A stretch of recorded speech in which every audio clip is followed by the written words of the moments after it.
రాత్రి కాల సిలువ ధ్యానం ఆరంభించుకుంటే కాను మనందరం తల్ల వంచి మౌనంగా ఉండి ప్రార్థన చేసుకుందాం. సర్వకృపానిధి మా పరం తండ్రి, నీకు స్తోత్రాలు చెల్లించుకుంటూ ఉన్నాం. మరొక నూతన దినంలో మా తండ్రి మీరు మాతో ఉండి మా తండ్రి మా పనిపాట్లలో మా ప్రభావ మాకు సహాయం చేసి మా తండ్రి తిరిగి సాయంకాల సమయంలో మా తండ్రి నీ సృష్టిలోని పక్షులు జంతువులు గూటికి వెళ్ళే వేళ మమ్మల్ని నీ గూటికి తీసుకుని వచ్చినందుకే నీకే స్తోత్రాలు చెల్లించుకుంటూ ఉన్నాం. నీ మందిరంలో మా తండ్రి మేము ఆరాధన చేసుకుంటూ ఉండగా మా ప్రభువా మరొక్క మారు మమ్మల్ని తట్టండి మా తండ్రి, మా హృదయాలను తెరవండి, మమ్మల్ని వెలిగించమని మా పాటల ద్వారా మా మాటల ద్వారా మా ధ్యానం ద్వారా నీ నామానికి మహిమ తెచ్చుకోమని మా ప్రభువును రక్షకుడైన యేసు స్వామి పేరట వేడుకొంచున్నాం తండ్రి, ఆమేన్. ఈ సమయంలో కొంచెం సేపు దేవుని స్తుతించి ఆరాధిద్దాం. అధ్యత మనల్ని ఆరాధనలో నడిపిస్తుంది.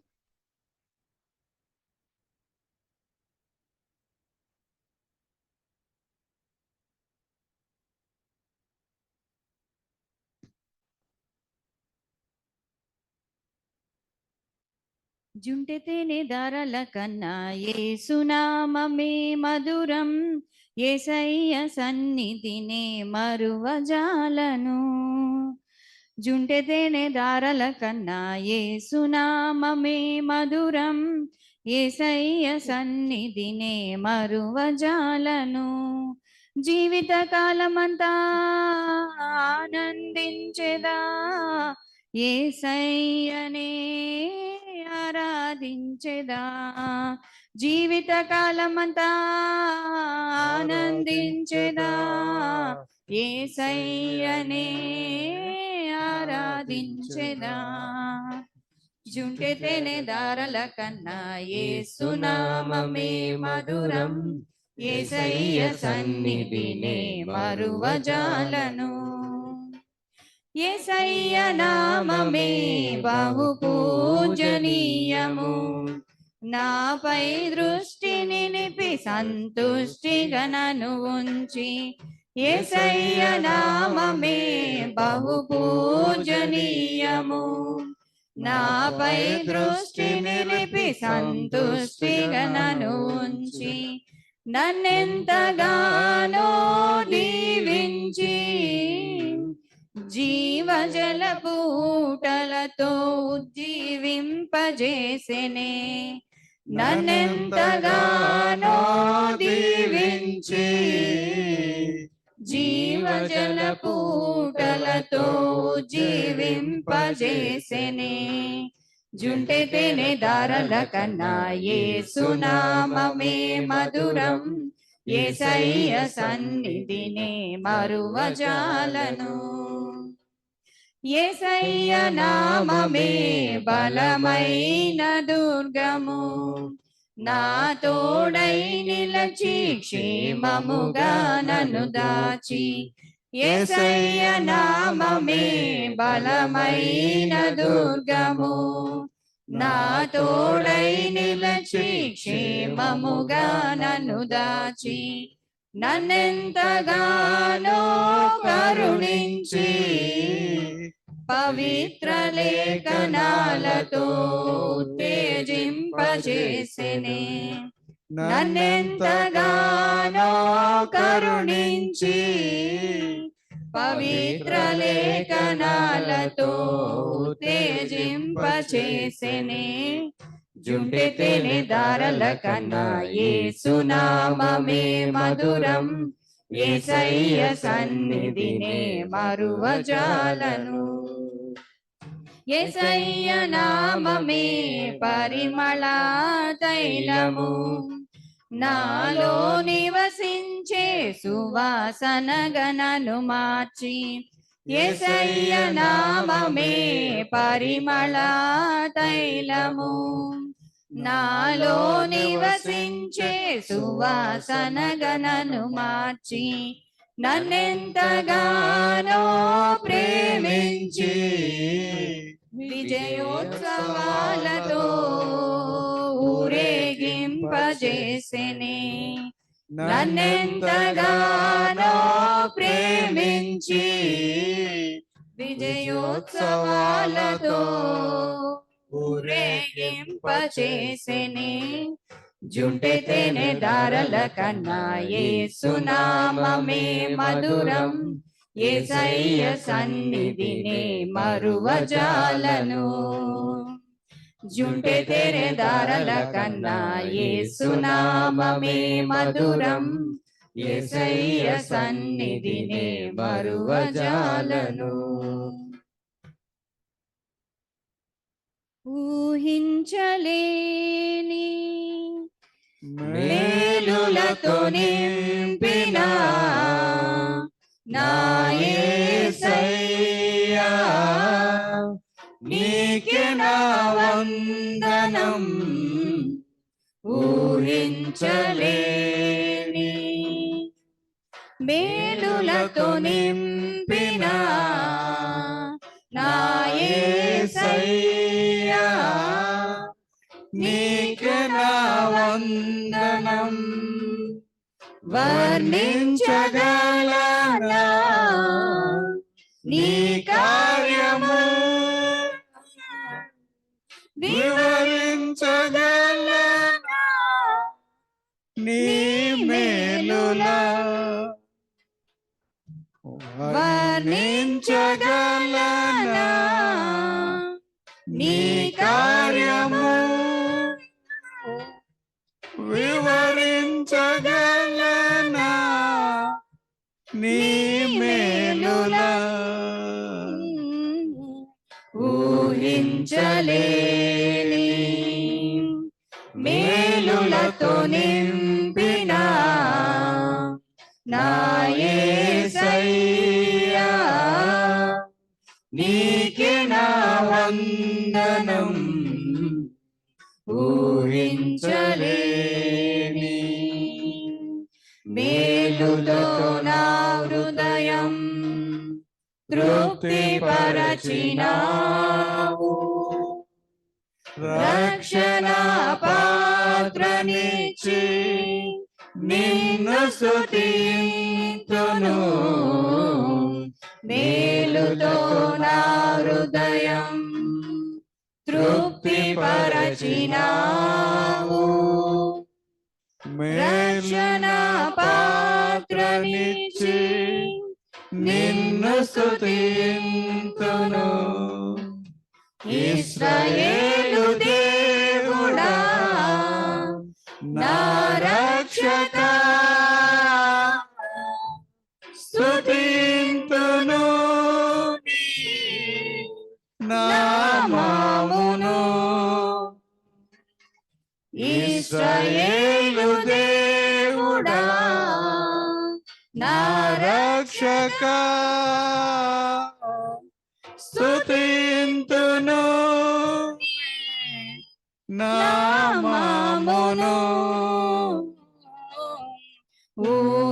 ఊహించలేని మేలులతో నింపిన నా యేసయ్యా, నీకే నా వందనం. ఊహించలేని నా దీన స్థితిని నీవు మార్చినావు. నా జీవితానికి విలువనిచ్చినావు. నా దీన స్థితిని నీవు మార్చినావు. నా జీవితానికి విలువనిచ్చినావు. నీ కృపకు నన్ను ఆహ్వానించిన నీ సన్నిధి నాకు తోడునిచ్చిన నీ కృపకు నన్ను ఆహ్వానించిన నీ సన్నిధి నాకు తోడునిచ్చిన ఊహించలేని మేలులతో నింపిన నా యేసయ్యా నీకే నా వందనం ఊహించలేని. ప్రియుడా నీ ప్రేమ పాదముల్ చేరీతి నెమ్మది నెమ్మదియే ఆశక్తితో నిన్ను పాడి స్తుతించేదా ఆనందమానందమే అద్భుతమే ఆశ్చర్యమే ఆరాధనా ఆరాధనా అద్భుతమే ఆశ్చర్యమే ఆరాధనా ఆరాధనా నీ శక్తి కార్యముల్ తలంచి తలంచి ఉల్లము పొంగేనయ్యా మంచివాడా మంచి చేయువాడా స్తోత్రము స్తోత్రమయ్యా మంచివాడా మహోన్నతుడా ఆరాధనా ఆరాధనా మంచివాడా మహోన్నతుడా ఆరాధనా ఆరాధనా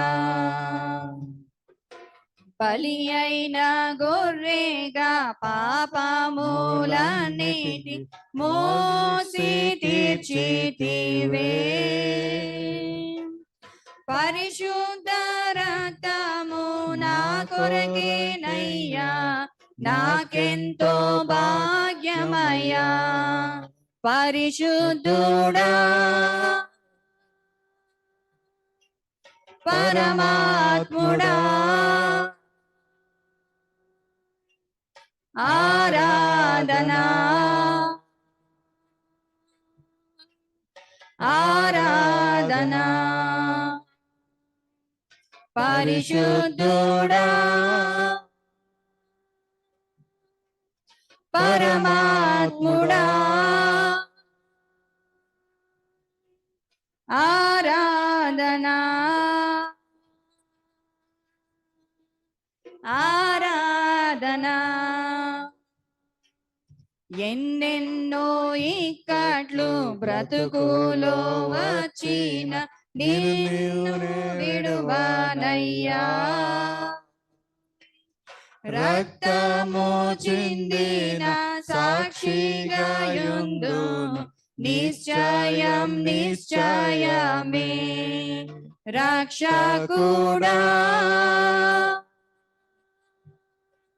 యేసునాదా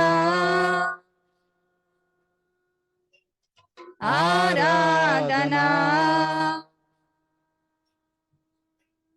ఆరాధనా రక్షకుడా యేసునాదా ఆరాధనా ఆరాధనా నీవే నా ప్రాణము నీవే నా సర్వము, నీవే నా జీవము యేసయ్యా.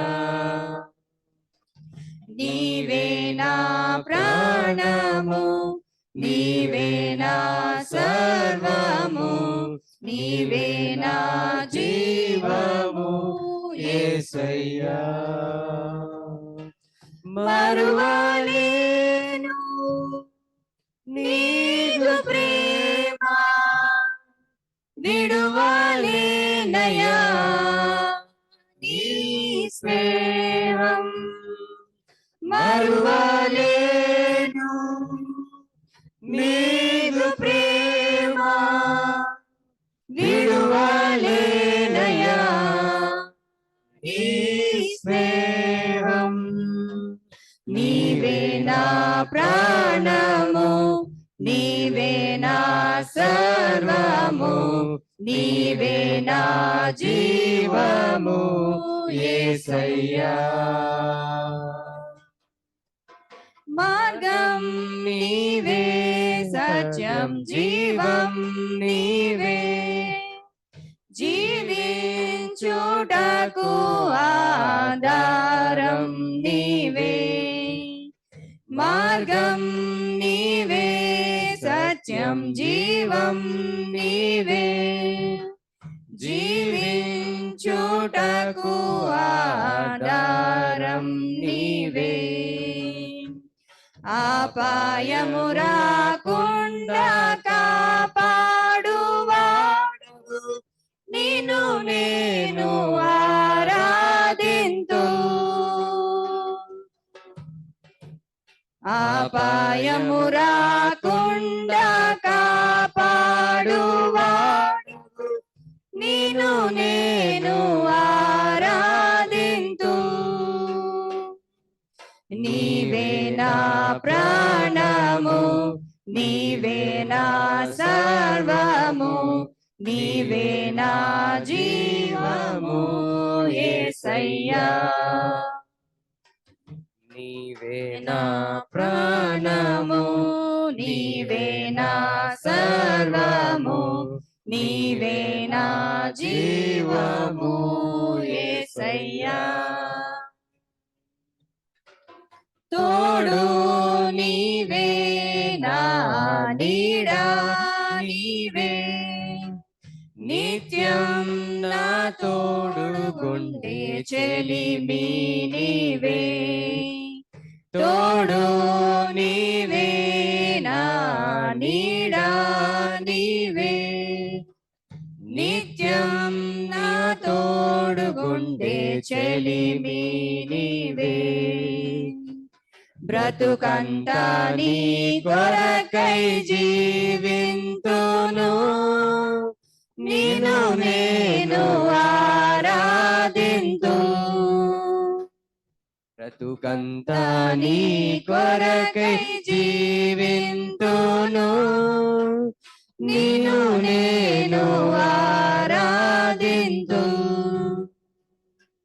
నీవే నా ప్రాణము, నీవే నా సర్వము, నీవే నా జీవము యేసయ్యా.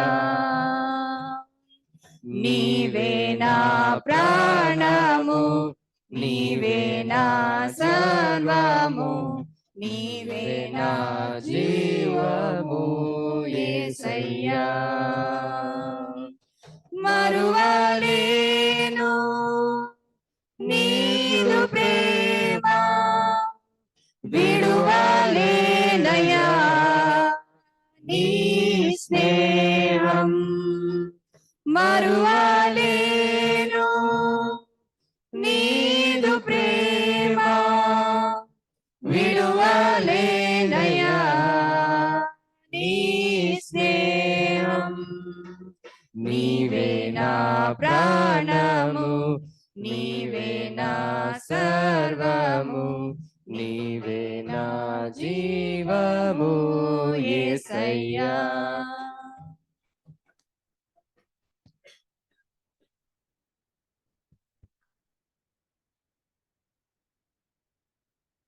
మన ఆరాధన కొనసాగిద్దాం.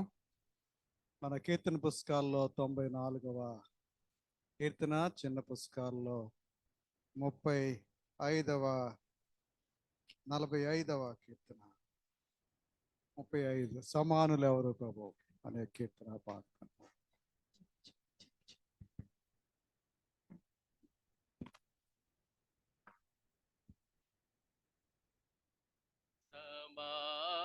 సమానులెవరు ప్రభో, నీ సమానులెవరు ప్రభో, సమానులెవరు ప్రభో, సమస్త మానవ శ్రమానుభవమును, సమస్త మానవ శ్రమానుభవమును సహించి వహించి ప్రేమించగలని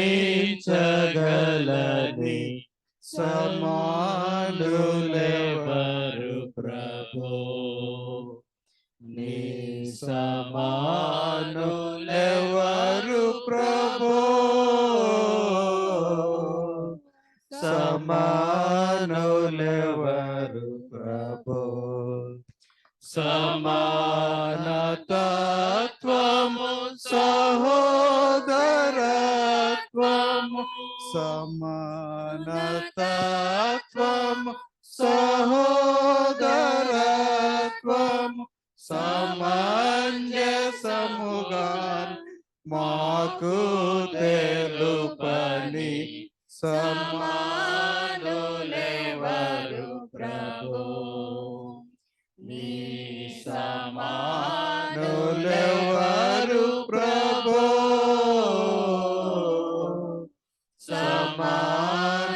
సమానులెవరు ప్రభో, పరాధమై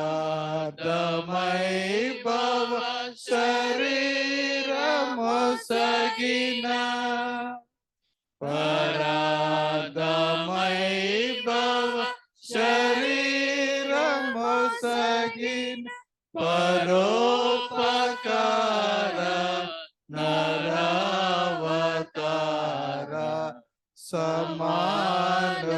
సమానులెవరు ప్రభో, నీ సమానులెవరు ప్రభో,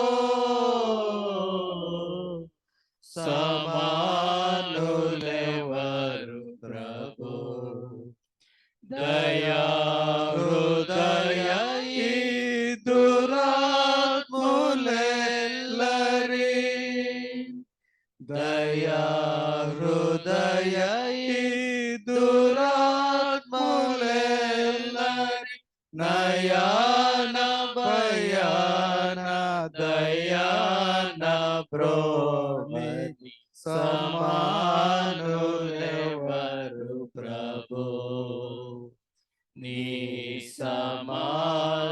సమానులెవరు ప్రభో,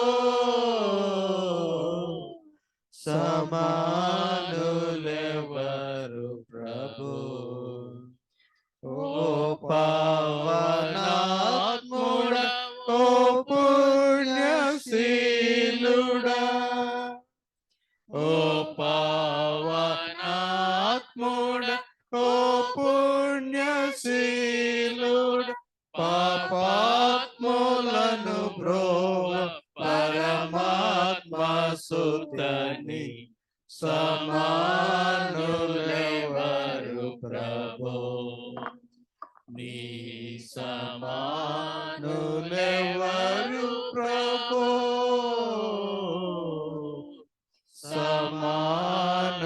సమానులెవరు ప్రభో.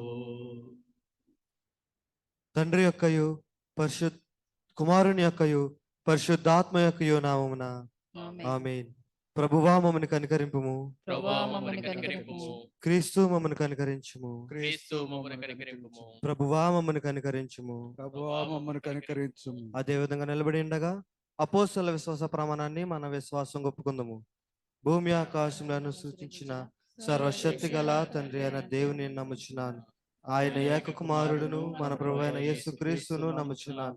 ఈయన పరిశుద్ధాత్మ వలన గర్భమును ధరింపబడి కన్య అయిన మరియకు పుట్టి పొంతి పిలాతు అధికారం క్రింద శ్రమపడి సిలువ వేయబడి చనిపోయి సమాధి చేయబడనని అదృశ్య లోకంలోనికి దిగననియు చనిపోయిన వారి నుండి మూడవ దినమున లేచి పరలోకమునకెక్కి సర్వశక్తి గల తండ్రియగు దేవుని కుడి చేతి వైపున కూర్చుండినాడనియు సజీవులకును మృతులకును తీర్పు చేరకు అక్కడ నుండి వచ్చినని పరిశుద్ధాత్మను నమ్ముచున్నాను. పరిశుద్ధ క్రైస్తవ సంఘమగు పరిశుద్ధుల సహవాసమును పాప క్షమాపణయు శరీర పునరుత్థానమును నిత్య జీవమును ఉన్నవని నమ్ముచున్నాను. ఆమేన్. మన దైవ గ్రంథాల నుంచి కీర్తనల గ్రంథం 88వ కీర్తన మొదటి 13 చరణాలు ఉత్తర ప్రత్యుత్తర రీతిగా చదువుకుందాం.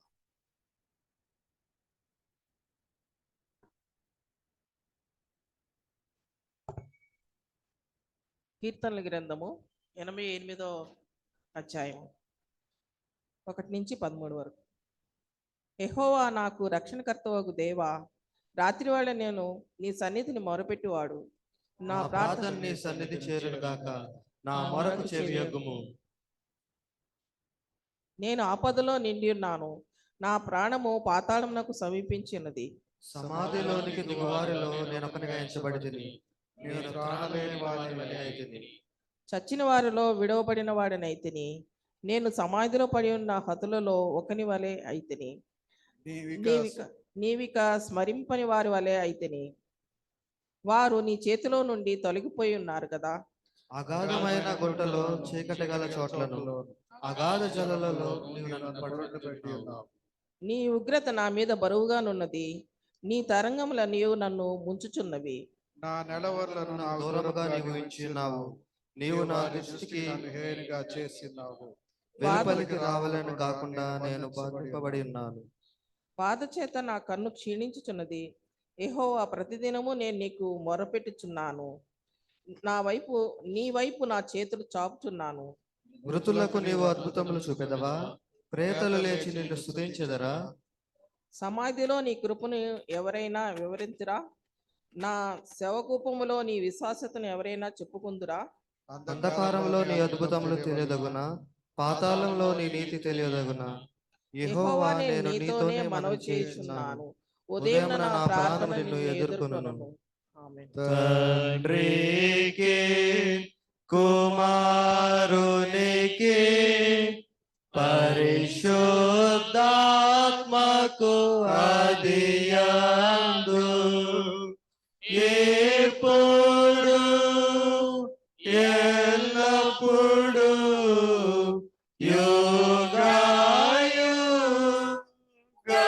యుగాయుగములందు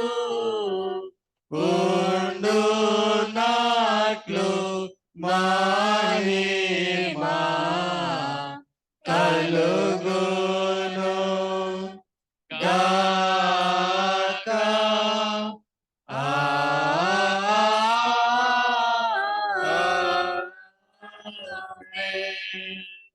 దయచేసి కూర్చోండి.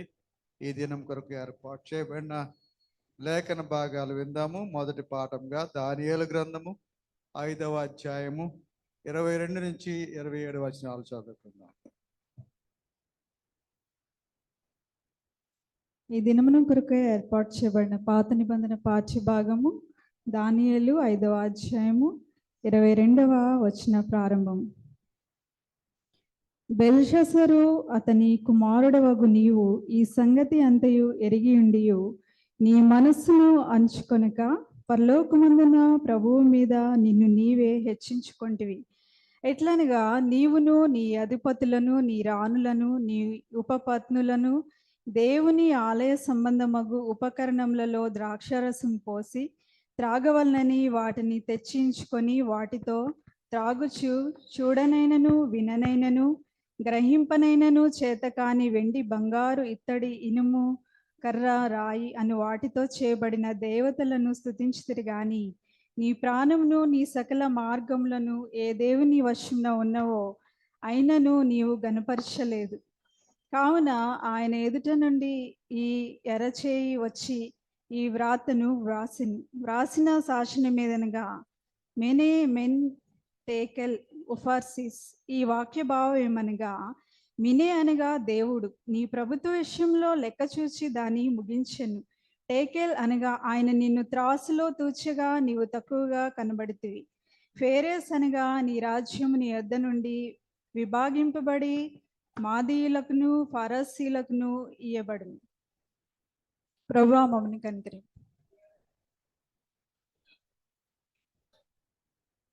రెండవ పాఠంగా సువార్త భాగంగా యోహాను సువార్త 18వ అధ్యాయం 15 నుంచి 18 వరకు, ఆ తర్వాత 25 నుంచి 27 వరకు చదువుకుందాం.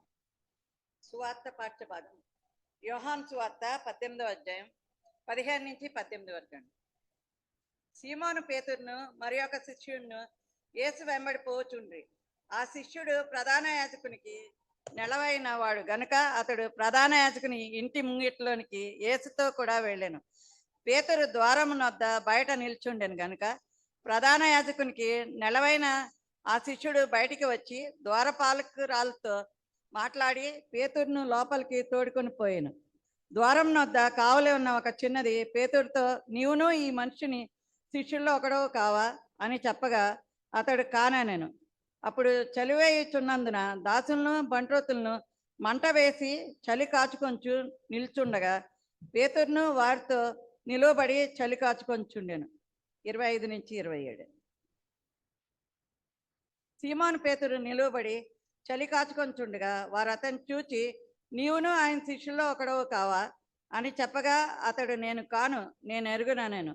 పేతురు ఎవని చెవి తెగ నరికిన వాని బంధువును ప్రధాన యాజకుని దాసుల్లో ఒకడును, నీవు తోటలో అతనితో కూడా ఉండగా నేను చూడలేదా అని చెప్పినందుకు పేతురు, నేను ఎరుగనని మరి ఒక్కసారి చెప్పాను. వెంటనే కోడి కూసెను. స్వార్థ పాఠ్యభాగం ఇంత పర్యంతం. దేవునికి స్తోత్రము. మన శిలువ ధ్యానానికి సిద్ధపాటుగా మనందరం కలిసి మన కీర్తన పుస్తకాల్లో 188వ కీర్తన, చిన్న పుస్తకాల్లో 71వ కీర్తన, చూడరే క్రీస్తుని చూడరే నా సక్కులారా చూడరే అనే కీర్తన పాడగం. చూడరే క్రీస్తుని చూడరే నా సకులారా చూడరే క్రీస్తుని చూడరే చూడరే నా ముక్తి పదవికి రేడు ఏ దశ కూడినాడు చూడరే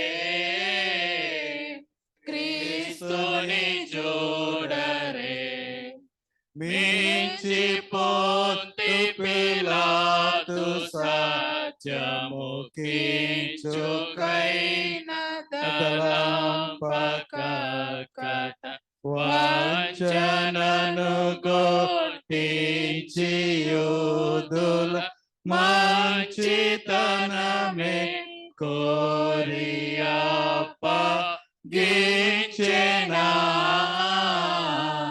మేలుగనించెనా ఇతని గాంచి కాంచి భక్తులెట్లు సహించిరో పరికించి మీరిది చూడరే క్రీస్తుని చూడరే మాటికి ఆకాశమునకును మధ్యమున వేలాడుచుండగా నాటగొట్టగా సిలువమ్రాని కప్పగించుట కొరకు నిన్ను గాచెనా ఇది మదినేచెనా నా కంటనే నిటువంటి ఆపద గంట ఇట్టి ప్రాణములుండునే ఇక చూడరే క్రీస్తుని చూడరే ఊటగా రక్తముగారుచు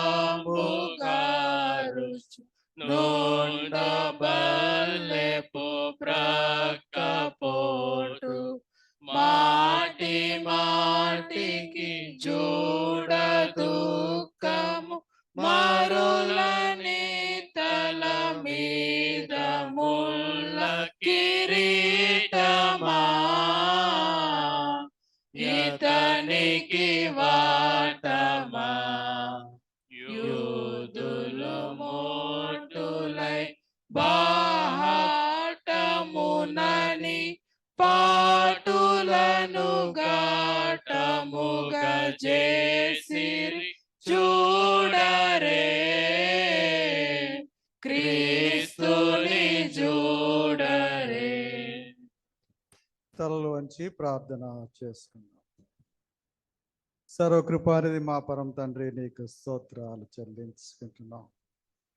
మా ప్రభా, మరొక్క మారు నీ పరిశుద్ధ సన్నిధిలో చేరి విశ్వాస సమాజంగా సహవాసంగా నీవు ఏర్పాటు చేసిన కుటుంబంగా మా తండ్రి నిన్ను స్తుతించుతూ మా తండ్రి నీ వాక్యాన్ని ధ్యానించుకుంటూ ఉండగా మా ప్రభా నన్ను మరుగుపరచండి మా తండ్రి. నీ పరిశుద్ధాత్మతో అభిషేకించి నా ద్వారా మా అందరితో మాట్లాడమని, నీవే స్తుతి మహిమ ఘనత పొందమని మా ప్రభువును రక్షకుడైన యేసు స్వామి గారి వేడుకొచ్చున్నాం తండ్రి. అవును. దయచేసి కూర్చోనండి.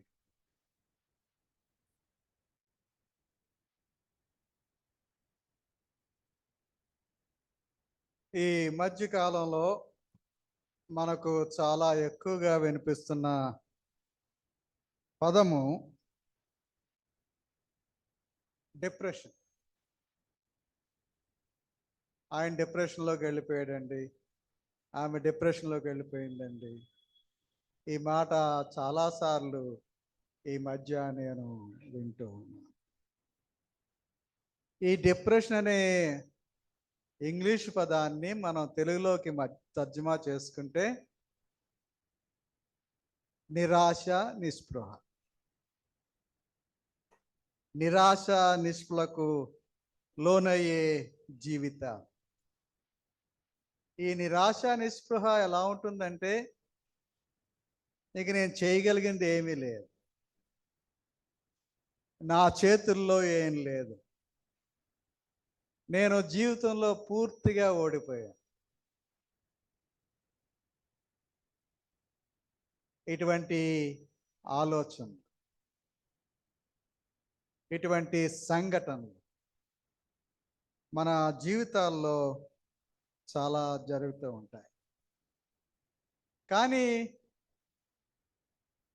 ఇలాగ జరిగే సంఘటనలో ఒకటో రెండో మన జీవితాన్ని పూర్తిగా మార్చేస్తాయి.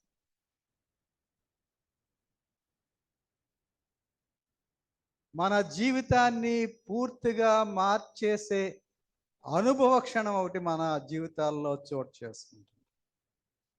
మనందరి జీవితాల్లో ఏదో ఒక వయస్సులో ఏదో ఒక సందర్భంలో జరిగే సంఘటన మనల్ని శాంతంగా మార్చేస్తుంది.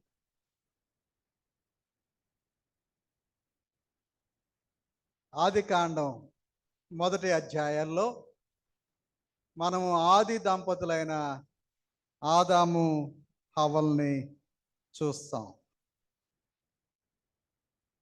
ఎప్పటిలాగే యెహోవా దేవుడు చల్లపూటను, ప్రశాంతమైన వాతావరణం,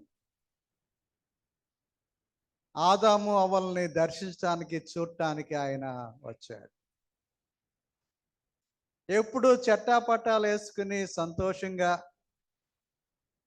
దేవుని సముఖానికి వచ్చే ఆదాము హవ్వలు యెహోవా దేవునికి కనిపించలేదు. ఈ వృత్తాంతం మనందరికీ బాగా తెలుసు.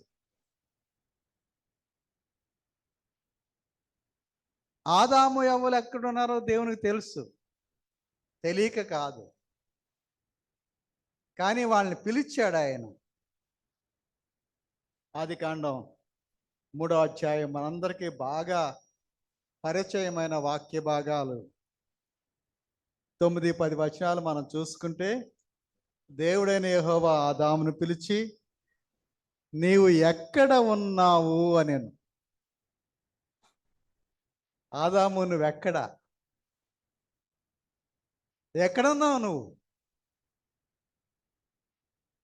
ఆదాముకు తప్పలేదు, జవాబు చెప్పాల. దేవుని యొక్క సర్వశక్తులు ఆదాముకు తెలుసు కాబట్టి ఆయన అన్నాడు, తోటలో నీ స్వరం విన్నప్పుడు దేవా, నేను దిగంబరిగా ఉన్నాను గనుక నీకు భయపడి దాక్కున్నా. నీ స్వరం విన్నప్పుడు నేను దిగంబరిగా ఉన్నాను గనుక నీకు భయపడి నేను దాక్కున్నా. ఎప్పుడైనా ఇటువంటి భయం ఆదాముకు కానీ హవ్వకు కానీ వచ్చిందా ఇంతకు ముందు? దేవుడు వారిని సృష్టించినప్పుడు ఏదైనా వనంలో వాళ్ళని పెట్టి మీరు ఫలించండి అన్నప్పుడు ఎన్నడైనా ఈ ఆది దంపతులు భయపడ్డారా? దేనికన్నా భయపడ్డారు.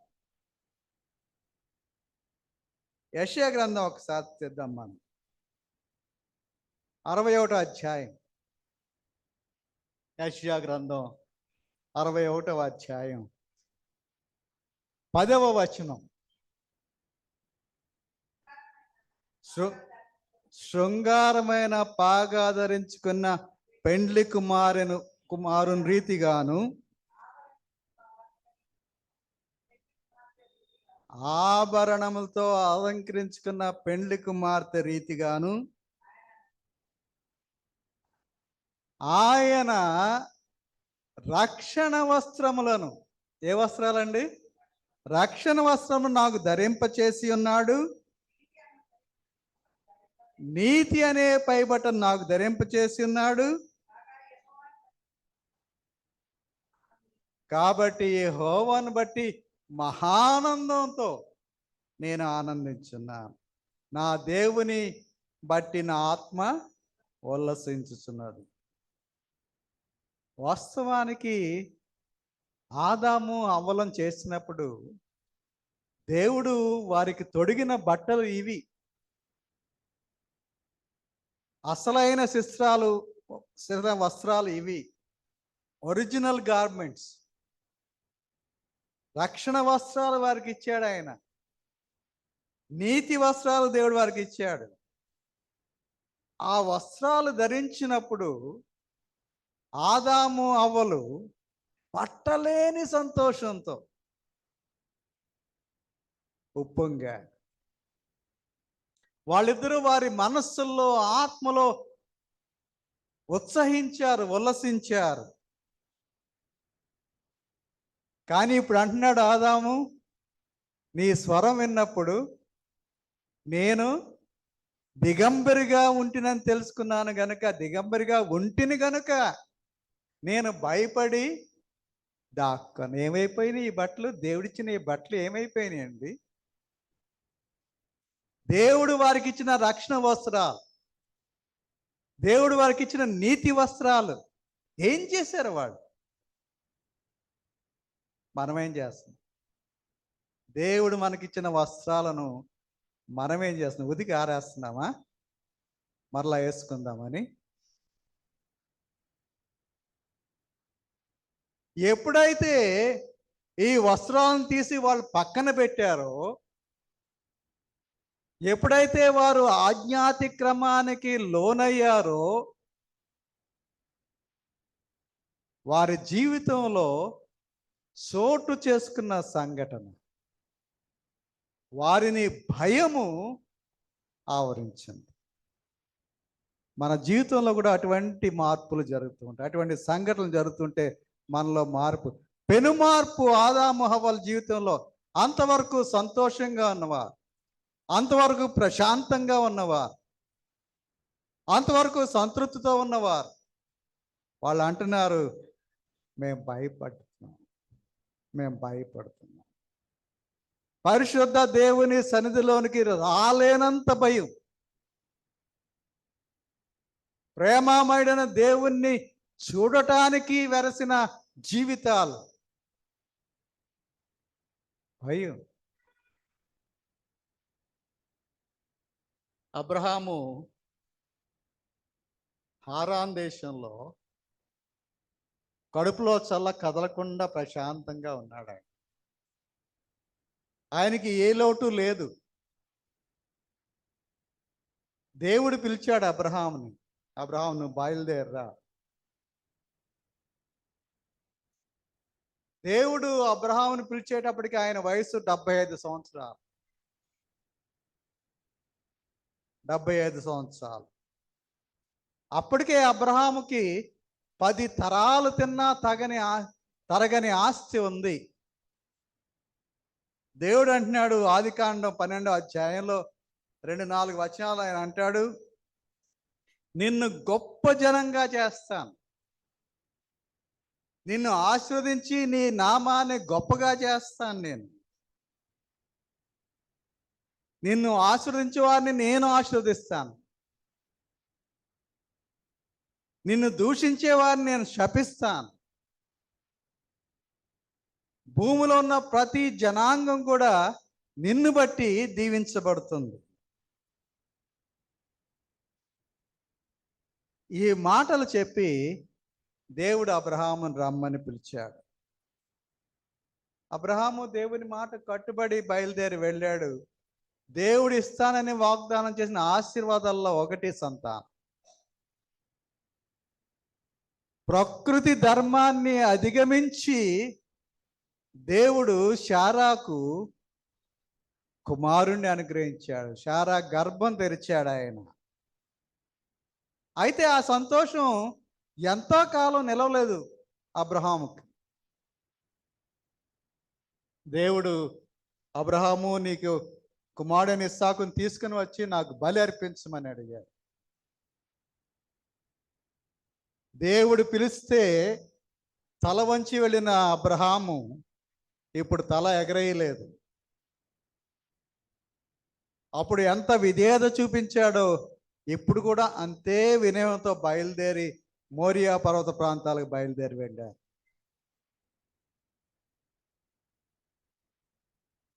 అక్కడ అంతా సెటప్ చేసుకున్న తర్వాత, బలి ఇవ్వటానికి అంతా సెటప్ చేసుకున్న తర్వాత ఇస్సాకు తండ్రిని అడిగాడు, నాయనా బలి ఇవ్వటానికి నిప్పులు ఉన్నాయి, కట్టెలు ఉన్నాయి, నీళ్లు ఉన్నాయి, సమస్తం ఉన్నాయి, మరి బలి పశువు ఎక్కడ?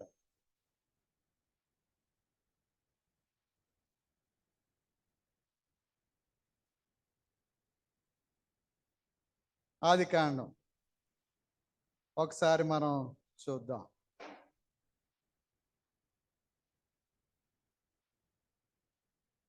అబ్రహాం అంటున్నాడు,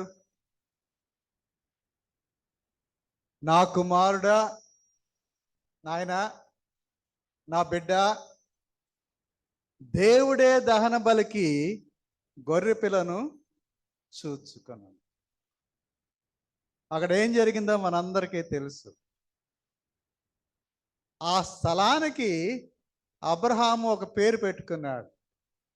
ఎక్కడైతే ఇస్సాకును బలి ఇమ్మని దేవుడు అడిగాడో, ఎక్కడైతే దేవుని ప్రత్యక్షత లభించిందో, ఎక్కడైతే ఇస్సాకు తండ్రి ఒడికి చేరాడో ఆ స్థలానికి ఆయన ఒక పేరు పెట్టుకున్నాడు. ఏమని?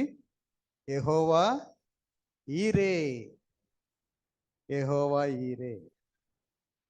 దేవుడే చూసుకుంటాడు. ఆ క్షణంలో, ఆ సంఘటనలో అబ్రహాములో పెనుమార్పు వచ్చింది. ఆయన అంటున్నాడు దేవుడే చూసుకుంటాడు. అందుకనే అబ్రహామును మనం విశ్వాసులకు తండ్రి అని అంటాం. దేవుని మీద అచంచలమైన భారాన్ని పెట్టి భయపడకుండా, వెనకాడకుండా, మారుమాట చెప్పకుండా దేవుని చిత్తానికి లొంగాడు గనుక, తల వంచాడు గనుక అబ్రహామును విశ్వాసులకు తండ్రి అని మనం పిలుచుకుంటూ ఉన్నాం. ఆ విశ్వాసానికి ఫలితం దేవుడు చెప్తున్నాడు, నేను నిన్ను ఆశీర్వదిస్తాను. ఎంతగా ఆశీర్వదిస్తానంటే నీ సంతానాన్ని ఆకాశంలో నక్షత్రాలు అంతగా, సముద్ర తీరంలో ఇసుక రేణువులు అంతగా, అంత గొప్ప సమూహంగా. ఎంతగా ఆశీర్వదిస్తానంటే నీ సంతానం నీ శత్రువుల ఆస్తిపాస్తులను స్వాధీనం చేసుకునేంతగా. ఎంతగా ఆశీర్వదిస్తానంటే నీవు నా మాట విన్నావు గనుక, నీవు నన్ను మహింపరిచావు గనుక, నీవు నాకు సజీవమైన సాక్షిగా ఉన్నావు గనుక నేను ఎంతగా ఆశీర్వదిస్తానంటే నీ శత్రువులను బట్టి, నీ సంతానాన్ని బట్టి, నీ జనాంగాలను బట్టి భూలోకాన్ని అంతటిని కూడా నేను ఆశీర్వదిస్తాను. దేవునికి స్తోత్రం. దేవుని అబ్రహాము జీవితంలో జరిగిన సంఘటన లోకానికి అంతటికీ దీవెనకరంగా మారింది. మోషే ఐగుప్తు రాజకుమారికి దత్తపుత్రుడు. ఆమె పంపకంలో రాజ భోగాలతో పెరిగాడు.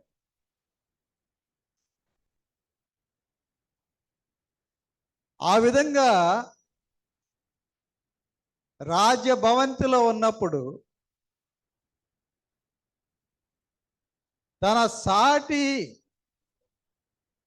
ఇశ్రాయేలీయునికి అన్యాయం జరుగుతుంటే చూచి సహించలేక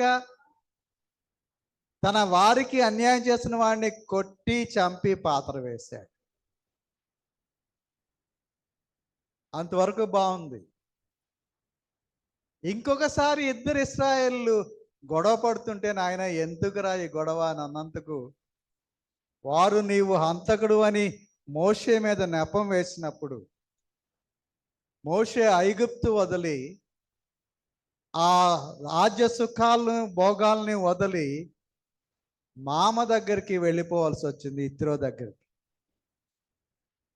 అక్కడ మోషే అనామకుడు, కేవలం పశువుల కాపరి. తన మందలను మేపుకుంటూ ఆ పర్వతం దగ్గరికి వెళ్తే అనూహ్యమైన సంఘటన జరిగింది. ఆ మండుతున్న పొదలో నుంచి దేవుడు మోషేతో మాట్లాడు. మోషే జీవితాన్ని మలుపు తిప్పిన సంఘటన. ఏ ఐగుప్తు నుంచి అయితే పారిపోయి వచ్చాడో ఆ ఐగుప్తుకే తిరిగి వెళ్ళి ఇశ్రాయేలుకు నాయకత్వం వహించి వారిని విడుదల వైపు నడిపించే వ్యక్తిగా మోషే రూపాంతరం చెందాడు. ఆ 40 సంవత్సరాల ప్రయాణంలో మోషే జీవితంలో ఎన్ని ఒడిదుడుకులో మనకు తెలుసు. ఆ 40 సంవత్సరాల ప్రయాణంలో మోషే జీవితంలో ఎన్ని అవమానాలో మనకు తెలుసు. ఆ 40 సంవత్సరాల ఆ ప్రయాణంలో మోషే జీవితంలో ఎంత ఎన్ని సవాళ్ళను ఎదుర్కొన్నాడో మనకు తెలుసు. కానీ మోషే నేర్చుకున్నది ఆ సంఘటనతో దేవునికి విధేయుడిగా ఉండటం. మోషే నేర్చుకున్నది సహనం. మోషే నేర్చుకున్నది శాంతంగా ఉండటం. అందుకనే దేవుని ఇల్లంతటిలో నమ్మకస్తుడు అనే పేరు ఒక్క సంఘటన మోషే జీవితాన్ని మార్చేసింది.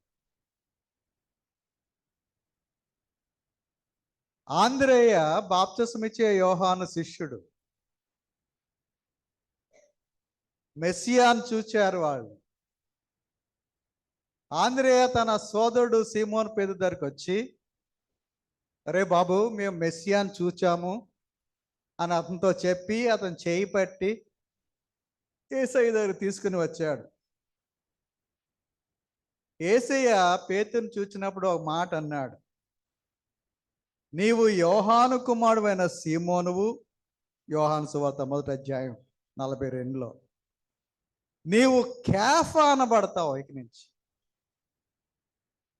కేఫా అంటే రాయి, మనకు తెలుసు. కేఫా అంటే శిల, గట్టిగా ఉంటుంది. ఒక సందర్భంలో యేసుక్రీస్తు శిష్యుల్ని అడిగారు, ఏమయ్యా ఈ ప్రజలు, గలిలయ కానివ్వండి, యూదయ కానివ్వండి, ఈ ప్రజలు నా గురించి ఏమనుకుంటున్నారు అని అడిగారు. మత్తయి సువార్త 16 మనకు తెలిసిన సంఘటన 13-19. రకరకాల సమాధానాలు వచ్చాయి శిష్యుల దగ్గర నుంచి. కొంతమంది అన్నారు, నువ్వు బాప్తిస్మ ఇచ్చే యోహాను అని అనుకుంటున్నారు అన్నారు. మరికొంత శిష్యులు అన్నారు, నువ్వు ఏలియావు అని అనుకుంటున్నారు. మరికొంతమంది అన్నారు, నువ్వు ఇర్మియా అనుకుంటున్నారు. ఇంకొంతమంది అన్నారు, నీవు ప్రవక్తల్లో ఒక ప్రవక్త అని అనుకుంటున్నారు. అప్పుడు పేతురు అంటున్నాడు, నీవు సజీవుడగు దేవుని కుమారుడైన క్రీస్తు, నీవు రక్షకుడవు, నీవు అభిషిక్తుడవు. అప్పుడు ప్రభు అంటున్నారు, మత్తయి సువార్త 16:17-18 ప్రభు అంటున్నారు, సీమోను బర్యోనా, నీవు ధన్యుడవు. పరలోకమందున్న నా తండ్రి ఈ సంగతి నీకు బయలుపరచనే గాని నరులు నీకు బయలుపరచలేదు. మరియు నీవు పేతురువు, ఈ బండ మీద నా సంఘాన్ని కడతాను, పాతాళలోక ద్వారములు దాని ఎదుట నిలబడవు అని నీతో చెప్తున్నాను. పరలోక రాజ్యం యొక్క తాళపు చేతులు నేను నీకు ఇస్తాను. నీవు భూలోకంలో దేన్ని బంధిస్తావో అది పరలోకంలో కూడా బంధించబడుతుంది. భూలోకంలో దేన్ని విప్పుతావో అది పరలోకంలో కూడా. ఎంత గొప్ప దేవుని, ఎంత గొప్ప ఆధిక్యత ప్రభువు పేతురికి ఇచ్చాడు. మరి ఇంత ధన్యత, ఎంత ఆధిక్యత పేతురు ఎందుకు జారబెట్టుకున్నాడండి? పేతురు ఎందుకు దాన్ని విడిచిపెట్టుకున్నాడు? ఎందుకు 3 సార్లు, ఒక్కసారి కాదు, 2 సార్లు కాదు, 3 సార్లు పేతురు యేసయ్యను చూచి ఈయనెవరో నాకు తెలియదని అన్నాడు. మనం చదువుకున్న యోహాను సువార్తలో కంటే మత్తయి సువార్త 26 69-74 భాగంలో చాలా వివరంగా ఈ వృత్తాంతాన్ని, ఈ సంఘటనని మనం చూస్తాం. యేసయ్యను తీసుకెళ్లారు, ప్రధాన యాజకుని ఇంటికి తీసుకెళ్లారు. పేతురు వెనకాలే వెళ్ళాడు. యేసయ్యకి ఏం జరుగుతుందో అని ఆదుర్ద పేతురులో. ఆ బయట ఆ ప్రాంగణంలో ఉన్నాడు పేతురు, కనిపెడుతున్నాడు ఏం చేస్తారో ఆయన్ని, ఏమవుతుందో ఆదుర్ద, మనసులో బాధ. అంతలో ఒక యువతి పేతురు దగ్గరికి వచ్చింది. వచ్చి అంది, అబ్బాయి నువ్వు కూడా ఆ గల్లీడని వేస్తూ ఉన్నావు కదా అని అంది. చాలా క్విక్ రియాక్షన్ చూస్తాం మనం. బలటి దానివే, ఆయనతో నేను ఎప్పుడున్నాను, ఎక్కడున్నాను, నువ్వేమంటున్నావు నాకు అర్థం కావట్లేదు, నాకు తెలీదు, నేను ఆయనతో లేను. ఎవరైనా సడన్గా అడిగితే వెంటనే మనం చెప్పేస్తాం, నీకు ఇది వచ్చాయంటే రాదండి అని. అది ఇమీడియట్ రెస్పాన్స్ మనది, వచ్చు మనకి, కానీ ఒకలాంటి భయం.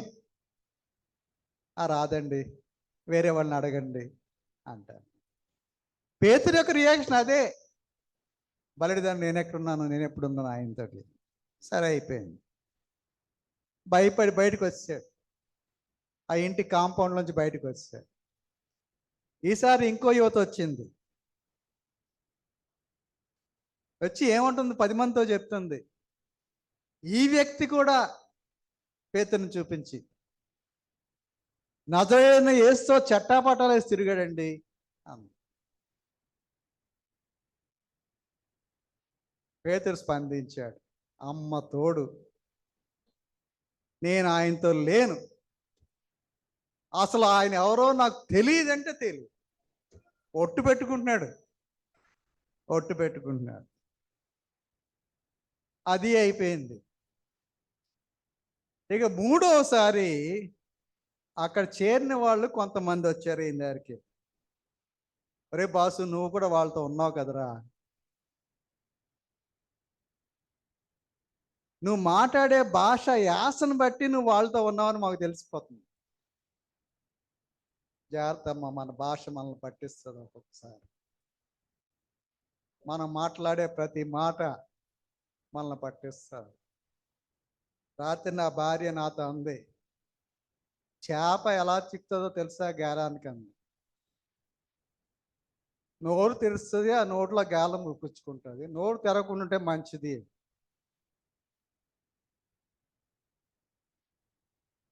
నన్ను నోరు మేము చెప్పడానికి ఇది చెప్పి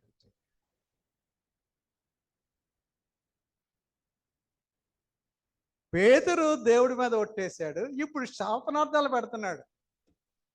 నేను గనుక ఆయనతో ఉంటే నాకు మరణమే, నన్ను మీరు ఏం శిక్ష వేస్తారో వేసుకోండి. వాస్తవానికి ఈ పేతురు అనే యేసే శిష్యుడు యేసు ప్రభు ప్రాణాలకి తన ప్రాణం అడ్డు అని చెప్పినవాడు. యేసు ప్రభును పట్టుకుంటాగా రాణువారు, ప్రధాన యాజకుని శిష్యులు వాళ్ళంతా వస్తే ఆయన రక్షించాలని, ఆయన కాపాడాలని ప్రధాన యాజకుని దాసుడు మలుకు చెవి తెగ్గొట్టినోడు ఈయన, నరికేసినోడే పేతురు. మత్తయి సువార్త ఒకసారి చూడండి, 26వ అధ్యాయం 35వ వచనం. మత్తయి సువార్త 26. పేతురు ఆయనను చూచి, ఎవరిని చూచి? యేసు ప్రభువుని చూచి, నేను నీతో కూడా చావలసి వచ్చినను నిన్ను ఎరుగను అని చెప్పను. Even if I have to die, వాళ్ళందరూ నన్ను రాళ్ళతో కొట్టి చంపేసినా సరే, వాళ్ళందరూ నన్ను సజీవంగా సిలువ వేసినా సరే, నిన్ను నేను ఎరుగునని మాత్రం నేను చెప్పను. అంత గొప్ప మాటలు పలికిన పేతురు ఇప్పుడు ఎందుకంటే ఇలాగయ్యాడు? ఎందుకయ్యాడు ఆయన? విషయం ఏంటంటే మనం అందరం గుర్తు చేసుకోవాలి, మనం అందరం గుర్తు పెట్టుకోవాలి. మల్కు చెవి తెగనరికాడు. కత్తి చేత సమస్తం సాధించగలనని అనుకున్నాడు. తన శక్తియుక్తుల చేత సమస్తం సాధించగలనని అనుకున్నాడు.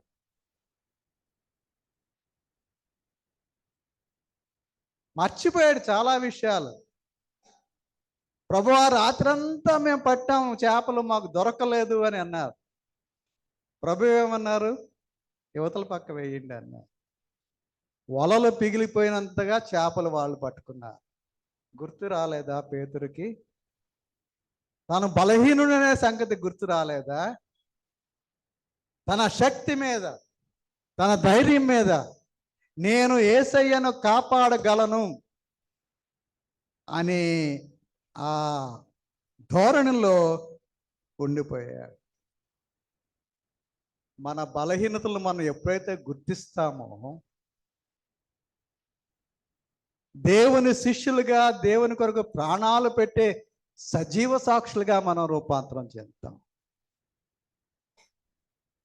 2 కొరింథీ పత్రిక 12వ అధ్యాయంలో 10వ వచనంలో ఈ బలహీనత గురించి, బలహీనతలు గుర్తు చేసుకోండి, మీ శక్తి సామర్థ్యాలు కాదు అని చెప్పడానికి పౌలు ఈ మాటలు అంటాడు.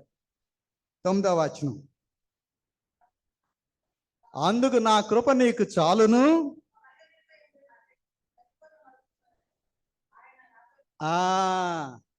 నీ బలహీనత యందు నా శక్తి, దేవుని శక్తి, రక్షకుని శక్తి, సజీవుని శక్తి పరిపూర్ణమవుతున్నది ఆయన నాతో చెప్పాను.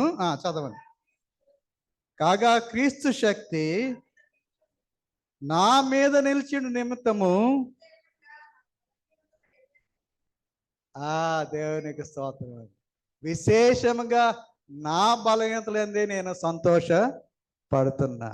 నేను ఎప్పుడు బలహీనున్నో అప్పుడే బలవంతుడు కనుక క్రీస్తు నిమిత్తం నా కలిగిన బలహీనతలోను, నిందల్లోను, ఇబ్బందుల్లోను, హింసల్లోను, ఉపద్రవంలోను నేను సంతోషించు. ఇది గుర్తించుకోలేదు పేతురు. నేను బలవంతుణ్ణే అని అనుకున్నాడు. నేను నా శిష్య బృందం కలిసి యేసయ్యను రక్షించేద్దామని అనుకున్నారు. కానీ దేవుడు తండ్రి యొక్క చిత్త ప్రకారంగా ముందుకు వెళ్తున్నాడనే ఆలోచన రాలేదు. మనం కూడా అంతే, చాలా విషయాల్లో విర్రవీగిపోతూ ఉంటాం.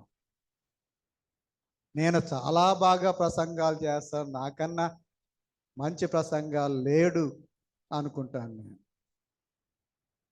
నేను సంఘంలో ఎంతో సేవ చేసేస్తున్నాను, నాకన్నా మంచి పరిచయం చేసేవారు లేరు అని మనం అనుకుంటాం. నేను నిజమైన క్రైస్తవ సాక్షిగా నేను సమాజంలో బతున్నాను, నాకన్నా నీతిమంతులు లేరు అని అనుకుంటాం. మన శక్తి సామర్థ్యాల మీద, మన జీవిత విధానం మీద, మన నడవడి మీద, మన పోకడి మీద మనం దృష్టి పెట్టి మనం బలహీనులము అనే సంగతి మర్చిపోతూ ఉంటాం. ఈ సంఘటన జరిగిన తర్వాత, ఇన్నిసార్లు పేతురు బొంకిన తర్వాత ఒక విచిత్రమైన సంఘటన చోటు చేసుకుంది. లూకాసు వార్త 22వ అధ్యాయం 61వ వచనం.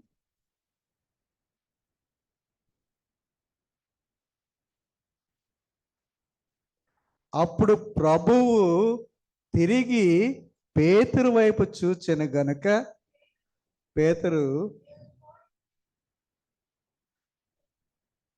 నేడు కోడి కూయకు మునుపు నీవు ముమ్మారు నన్ను ఎరుగునందువని ప్రభు తనతో చెప్పిన మాట జ్ఞాపకం చేసుకొని వెలుపలికి పోయి సంతాపపడి ఏడ్చాడు. ఇటువంటి అనుభవం మనకుందా? దేవుని సన్నిధిలో మోకరించి, హృదయాలు కుమ్మరించి, ఎన్నడైనా ప్రభువా నన్ను క్షమించు, నేను బలహీనుడిని పశ్చాత్తపడే అనుభవం మన దగ్గర ఉందా?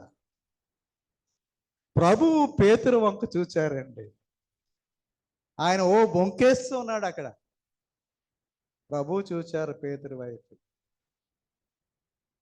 తడిగుడ్డతో గొంతు కోసినందుకు కోపంతో చూడలేదు ప్రభు పేతుర్ని. అంత మోసం చేసినందుకు అసహ్యంతో పేతుర్ని చూడలేదు ఆయన. చెప్పినా కూడా, ముందే హెచ్చరించినా కూడా,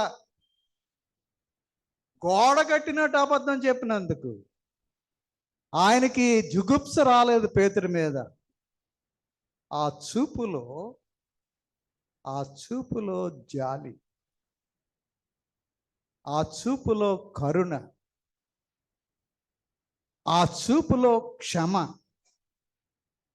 ఆ చూపులో మానవ బలహీనతను అర్థం చేసుకున్న మనసు, వీటిని పేతురు చూచాడు. ఎప్పుడైనా మనం వాటిని చూడగలుగుతున్నామా? ఎన్నడైనా ఈ చూపు, దేవుడు మన వైపు చూస్తున్న ఈ చూపును మనం ఎన్నడైనా గమనించుకున్నామా? అది గమనించుకున్నట్లయితే స్నేహితులారా, అటువంటి సంఘటన మన జీవితంలో జరిగితే బొంకమని నేను అంటలే. దేవుని యొక్క కరుణా దృక్కులను, ఆయన వాత్సల్యపూరితమైన ఆ చూపులను చూచే విధంగా మన జీవితాన్ని మనం మలుచుకోగలిగితే అంతకన్నా మనకు కావాల్సింది ఏమి లేదు. కనీసం ఈ రాత్రి కాల సమయంలో దేవుడు మన వైపు చూస్తూ ఉన్నప్పుడు మన జీవితాలను తొంగి చూస్తూ ఉన్నప్పుడు ఆ చూపులను అనుభవించి ఆయన వైపు తిరిగే ప్రయత్నం చేద్దాం. ఆ విధంగా చేయడానికి దేవుడు తన కృప మనందరికీ దయచేయను. ఆమేన్. తల వంచి ప్రార్థన చేసుకుందాం. సర్వకృపానిధి మా పరమ తండ్రి, నీకు స్తోత్రాలు చెల్లించుకుంటున్నాము. క్షమించే దేవుడు, ప్రేమించే దేవుడు, మా బలహీనతలు తెలిసిన దేవుడు మా తండ్రి. మా బలహీనతలో మా తండ్రి మీరే మా సంపూర్ణ బలమని మేము గుర్తించుకొని నీ వైపు చూస్తూ నీ చేయి పట్టుకు నడిచే భాగ్యాన్ని, శక్తిని మాకందరికీ దయచేయమని మా ప్రభువును రక్షకుడైన యేసు స్వామి పేట వేడుకుంటున్నాం తండ్రి. ఆమేన్.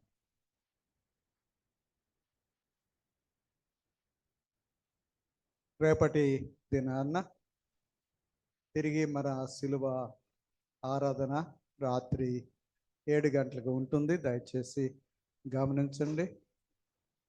రేపు ఎలిజబెత్ నోయల్ గారు దేవుని యొక్క వాక్యాన్ని అందిస్తారు. ఆ బిడ్డ కోసం ప్రార్థన చేయమని మీకు మనవి చేస్తున్నాను. జూమ్లో ఉన్న వారందరి కోసం మరొక మారు ప్రత్యేకమైన వందనాలు. దేవుని యొక్క ఆశీస్సులు వారికి ఉండాలని మనందరి ప్రార్థన. ఈ రాత్రికాల సమయంలో మరి మన నిరీక్షణ్ కుమార్ హేమలత గారి అల్లుడు శారదా ఆండ్రూస్ గారి కుమారుడు డాక్టర్ సంగీత మృణాల్ జన్మదినం సందర్భంగా దేవునికి స్తోత్రాలు చెల్లించి నిరీక్షణ్ గారి కుటుంబం మనకు భోజనం ఏర్పాటు చేసింది. వారికి ప్రత్యేకమైన వందనాలు.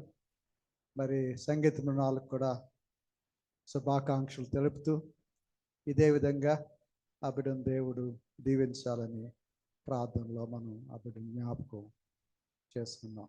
ఎవరైనా ప్రత్యేకమైన పాట పాడేవారు ఉన్నారా? సుశాంత్.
దేవదాస పాలక రాజా రావే, దేవదాస పాలక రాజా రావే, జీవముల ప్రదాతవై ప్రకాశముందగా, దేవా దేవా దీన పోషక, దేవా దేవా దీన పోషక, దేవదాస పాలక రాజా రావే.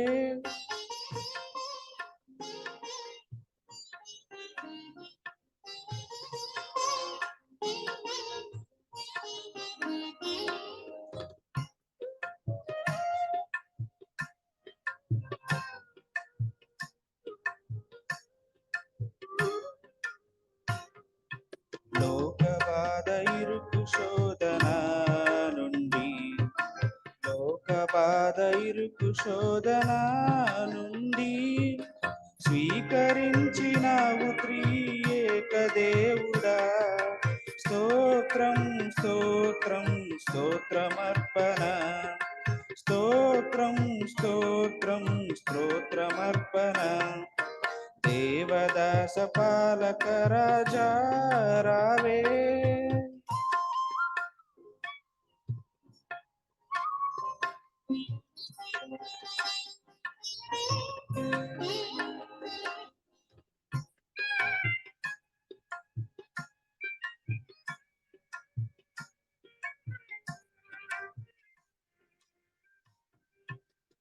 దిక్కులేని పాపి కొరకు నీ దేహం, దిక్కులేని పాపి కొరకు నీ దేహం, మిక్కటంపు బాధ కొప్పితీవి ఎక్కట, జయం జయం జయమునందగా, జయం జయం జయమునందగా, దేవదాస పాలక రాజా రావే.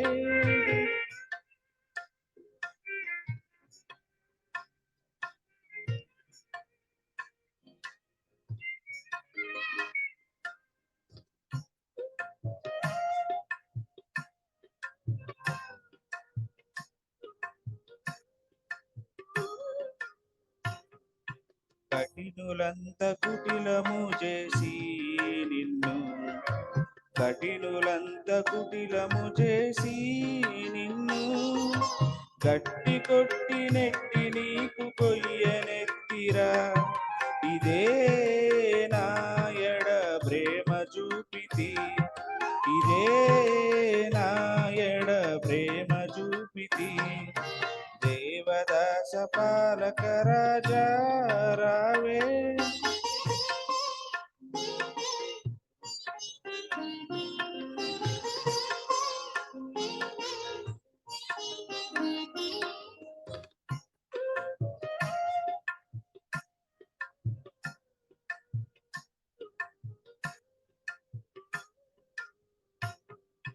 ఇంత ఏర్పు ఇంత శాంతమా నాకై, ఇంత ఏర్పు ఇంత శాంతమా నాకై, పంతముతో పాపి కొరకు ప్రాణమీయగా, పాపి నీదకు దాపు చేర్చవే, పాపి నీదకు దాపు చేర్చవే, దేవదాస పాలక రాజా రావే, దేవదాస పాలక రాజా రావే, జీవముల ప్రదాతవై ప్రకాశముందగా, దేవా దేవా దీన పోషక, దేవా దేవా దీన పోషక, దేవదాస పాలక రాజా రావే.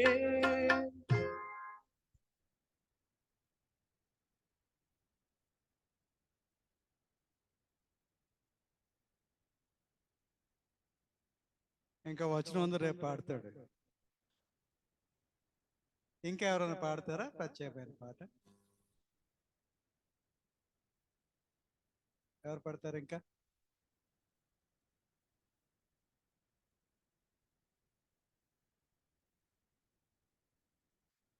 ఎవరు లేనట్టయితే ప్రార్థన ఎవరైనా చేస్తారా? ప్రార్థన చేసేవారు ఎవరైనా ఉన్నారా?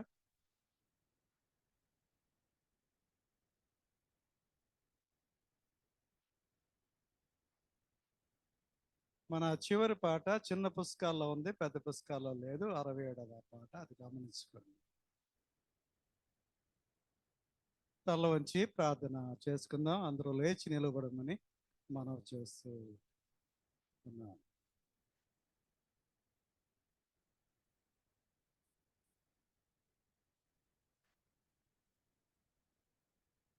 సర్వకృపానిధి మా పరం తండ్రి, మరొక్క మారు మా తండ్రి ప్రార్థన చేయడానికి మా తండ్రి, ప్రార్థనలో గడపడానికి మా ప్రభువా, నీవు మాకు ఇచ్చిన ఈ ప్రశస్తమైన సమయం కొరకు స్తోత్రాలు చెల్లించుకుంటూ ఉన్నాం. మా తండ్రి, మా జీవితాల్లో అనేకమైన బలహీనతలు మా ప్రభువా, ఆ బలహీనతలు మా తండ్రి గుర్తించలేని స్థితిలో ఉన్నాం. మా తండ్రి మమ్మల్ని క్షమించండి. మా జ్ఞానాన్ని మా ప్రభువా తీసివేయమని ప్రార్థన చేసుకుంటూ ఉన్నాం. మా ప్రభువా, నేను దిగంబరిగా ఉన్నాననే బలహీనతను మా తండ్రి ఆదాము గుర్తించుకున్నావు. నీవు సర్వశక్తిమంతుడవు, నీవు దయచేస్తావనే సత్యాన్ని మా ప్రభువా అబ్రహాము గుర్తించుకున్నాడు. మా తండ్రి తన బలహీనతలను బట్టి మా ప్రభువా ఇశ్రాయేలును మా తండ్రి బలి చేయకుండా సురక్షితంగా నడపగలిగిన వాడు దేవుడని మోషే జ్ఞాపకం చేసుకున్నారు. అలాగే మా తండ్రి పేతురు మా ప్రభువా తన బలహీనతలు గుర్తించకుండా మా తండ్రి శక్తిమంతుని అనుకున్నప్పుడు మా ప్రభువా మీరు ఆ బిడ్డను మా తండ్రి నీ యొక్క ప్రేమ ఎటుదో కరుణ ఎటుదో క్షమ ఎటుదో చూపించినందుకే నీకే స్తోత్రాలు చెల్లించుకుంటున్నాం. ఈ రాత్రికాల సమయంలో పరీక్షించుకునే సమయాన్ని మాకు ఇచ్చారు. ఆత్మ పరిశీలన చేసుకునే సమయాన్ని మాకు ఇచ్చారు. అటువంటి సహవాసాన్ని మాకు ఇచ్చారు మా తండ్రి. ఈ సహవాసాన్ని మా తండ్రి బలపరచమని, మమ్మల్ని బలపరచమని, నీ మీద ఆధారపడి ముందుకు సాగిపోయే జీవితాలు మాకు దయచేయమని ప్రార్థన చేసుకుంటున్నాం. మా తండ్రి చేరిన సంఘం అంతటి కొరకు, జూమ్లో ఉన్న విశ్వాసులందరి కొరకు ప్రత్యేకమైన వందనాలు చెల్లించుకుంటున్నాం. దినదినం మా తండ్రి సంఘాన్ని మా ప్రభువా మీరు అభివృద్ధి చేస్తున్నారు, బలపరుస్తున్నారు. నీకే స్తోత్రాలు చెల్లించుకుంటున్నాం. మా ప్రభువా తిరిగి నీ చిత్తమైతే రేపటి దినాన రేపటి సాయంకాల సమయంలో తిరిగి మేము కూడుకొని నేను స్తుతించి ఆరాధించే కృపను మాకు దయచేయండి. నీ వాక్యాన్ని ధ్యానించే కృప మాకు దయచేయమని ప్రార్థన చేసుకుంటున్నాం. ఈ రాత్రికాల సమయంలో మా తండ్రి సంగీత మృణాల కొరకు, స్టెఫీ కొరకు వందనాలు చెల్లించుకుంటున్నాం. వారిని కుటుంబంగా కట్టారు, నీకే స్తోత్రాలు చెల్లించుకుంటున్నాం. వారిని దర్శించారు మా తండ్రి, గర్భఫలాన్ని అనుగ్రహించారు, నీకే స్తోత్రాలు చెల్లించుకుంటున్నాం. మరి ముఖ్యంగా మా తండ్రి రుణాలకు మీరు ఇచ్చిన మరొక నూతన సంవత్సరం కొరకే స్తోత్రాలు చెల్లించుకుంటున్నాం. ఇదే విధమైన ప్రేమలో కృపలో మా తండ్రి ఆ బిడ్డలను కాపాడమని, నీవే స్తుతి మహిమ ఘనత పొందమని ప్రార్థన చేసుకుంటున్నాం. అలాగే మా తండ్రి నీ కృపను జ్ఞాపకం చేసుకుంటూ ఆ సంతోషాన్ని మా అందరితో పంచుకుంటున్న మా ప్రభువా నిరీక్షణ గారిని, హేమలత గారిని బట్టి వందనాలు చెల్లించుకుంటున్నాం. మా ప్రభువా వారిద్దరిని దర్శించండి. నిరీక్షణ గారి విషయంలో మేము చేస్తున్న ప్రార్థన విజ్ఞాపన మీకు తెలుసు. పరిపూర్ణమైన స్వస్థలు నడిపించమని ప్రార్థన చేసుకుంటున్నాం.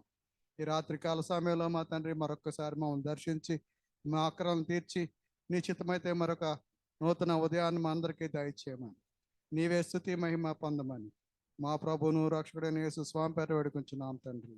ఆమేన్. పరలోకమందున మా తండ్రి నామము పరిశుద్ధపరచబడును గాక, నీ రాజ్యం వచ్చును గాక, నిశ్చితము పరలోకమందు నెరవేర్చినట్లు భూమి మీద నెరవేరును గాక. మా అనుదిన ఆహారం మాకు దయచేయము. మా ఎడల అపరాధం చేసిన వారిని క్షమించిన ప్రకారం మా అపరాధం క్షమించు. శోధనలకు తప్పించమని. రాజ్యము, శక్తియు, మహిమ నిరంతరం నీవే నావు తండ్రి. ఆమేన్. ఆమేన్. మన తండ్రి అయిన దేవుని ప్రేమ, ప్రభు అయిన యేసుక్రీస్తు వారి కృప, పరిశుద్ధాత్మక అన్యోన్య సహవాసము ఇక్కడ చేరిన మనందరకు, మరి ముఖ్యంగా మృణాలకు తోడై ఉండి దీవించును గాక. ఆమేన్. సిలువ చెంత చేరిన నాడు కలుషములను కడిగివేయు. సిలువ చెంత చేరిన నాడు కలుషములను కడిగివేయు.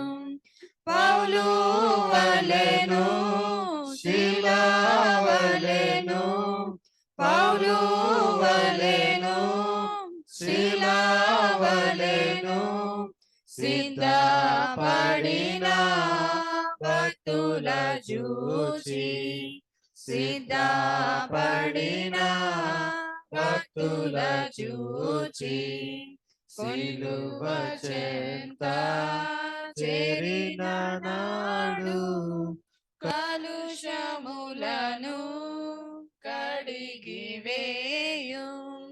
కొండలాంటి బండలాంటి మొండి హృదయము మండించు.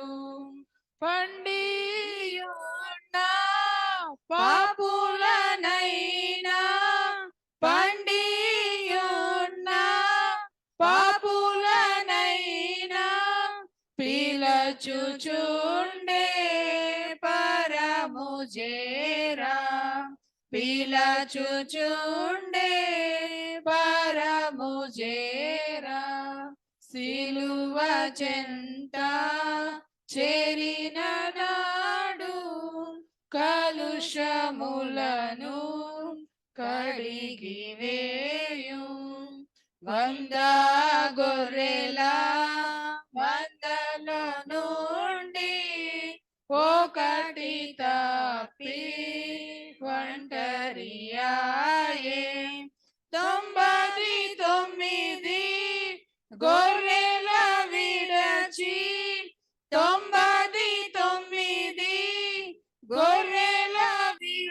విడిచి ఒంటరి అయినా గొర్రెను వెదకెన్ ఒంటరి అయినా గొర్రెను వెదకెన్ సిలువ చెంత చేరిన నాడు కలుషములను